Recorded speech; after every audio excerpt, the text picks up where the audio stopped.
I posted to the group and I was like, hey, I've got a list of these techniques. Which like and I gave everyone the choice. Which one do you think would benefit you? And these are high level people. Like these are coaches themselves. They know the majority of the mindset techniques, the nutrition. These guys are coaches in themselves. So they're pretty far ahead in their game and they know a lot. So I felt bringing this to the table, these guys are going to be like, oh, I don't need this. And little did I realize, like, even coaches still have their hang-ups. Nobody's perfect. And this is something that will come across time and time again. Even coaches have their foods, cravings, foods that they go to, almost like addictions or drinks, or even coaches and professionals get nervous before a call, or they get self-conscious and they doubt themselves. So I kind of brought this up, and a couple of takers took advantage of it. And one in particular, not naming any names, but this woman had a borderline obsession with Sour Patch Kids, one of the sweets. And it was one of those things that, it couldn't be in the house, because if it was in the house, even tucked away in a cupboard, she would go crave it, know it was there, think about it, and almost instinctively just go and get it. We all know what it's like. We've all got a connection with food, or one food in that way.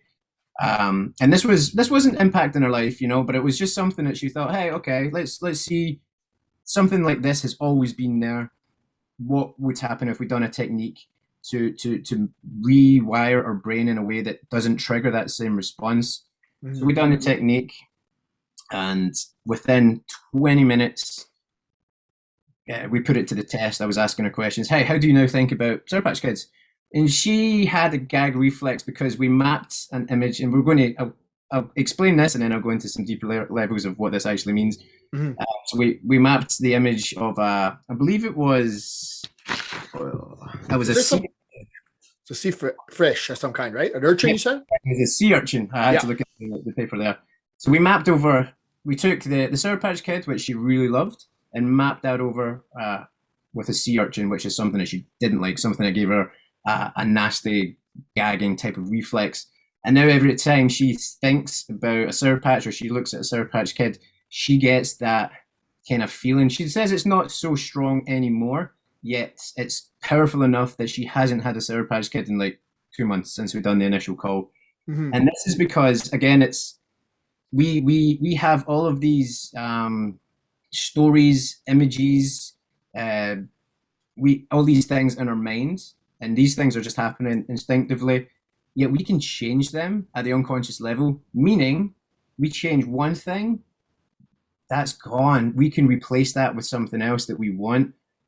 So with this one, we took something away, replaced it with something that we didn't want, a sea urchin, which eliminated the craving for Sour Patch Kids.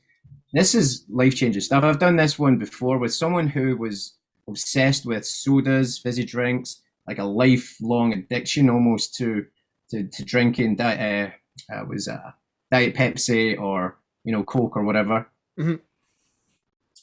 To have that as a crutch and always be there, you imagine trying to lose weight over and over again, and you're trying to cut out these things that you religiously go to.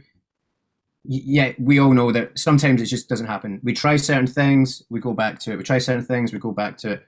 Within another 20-minute call, 30-minute call, we mapped over, it was a specific beer in this case to map over across. And now she hasn't had a soda in 2 months. She has no craving. She's starting to see better results with her fitness, with her other coach.